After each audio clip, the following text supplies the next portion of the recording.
hypothesis testing of a population proportion using the critical regions method. Example 3, so we're doing a two-tailed test, and this time the methods will be a combination of examples 1 and 2.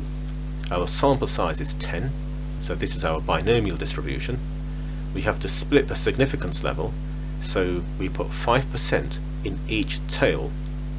We've got a lower tail and an upper tail, two critical regions, a maximum of 5% in each. So this is what we're working with. This side is easier, this is the lower tail. 5% inside this region, a maximum of 5%. This is the upper tail, we want a maximum of 5% in this side. So lower tail, we just look up 5% maximum from the tables, that's easy.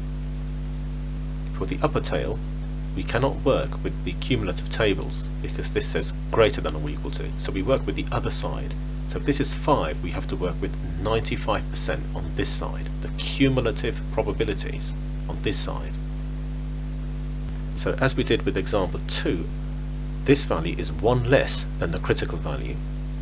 The probability of this region should be just above 95%. So when looking at the binomial tables, we want the first probability that's just above 95%, and that will give us an indication of what this value is. We add 1 to that, we get the critical value. So starting with the lower tail, the easier one to work out, we want a maximum of 5%, so we have some probabilities here which have a maximum of 5%. So x equals 0 and x equals 1 on our number line are both in the critical region.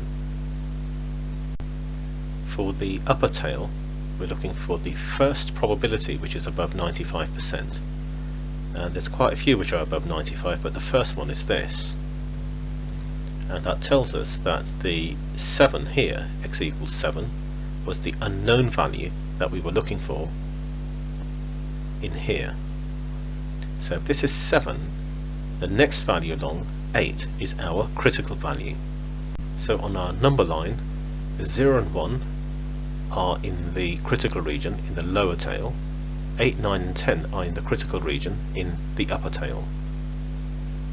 And we give evidence why we've chosen 1 as the critical value for the lower tail and why we've chosen 8 as the critical value for the upper tail. The probability here is below 5% and here is also below 5%. And here is evidence why 2 was not the critical value for the lower tail, the probability is more than 5%, and why 7 here was not the critical value for the upper tail. Again, we get a probability that's more than 5%. The actual significance level used for the test is the sum of the probabilities of each critical region. So if we add these two together and convert to a percentage, we get 5.07%, the actual significance level used, or the exact significance level used for the test. So a test value of 0 or 1 leads to a rejection of H0, as does 8, 9 or 10. Anything in between leads to an acceptance of H0.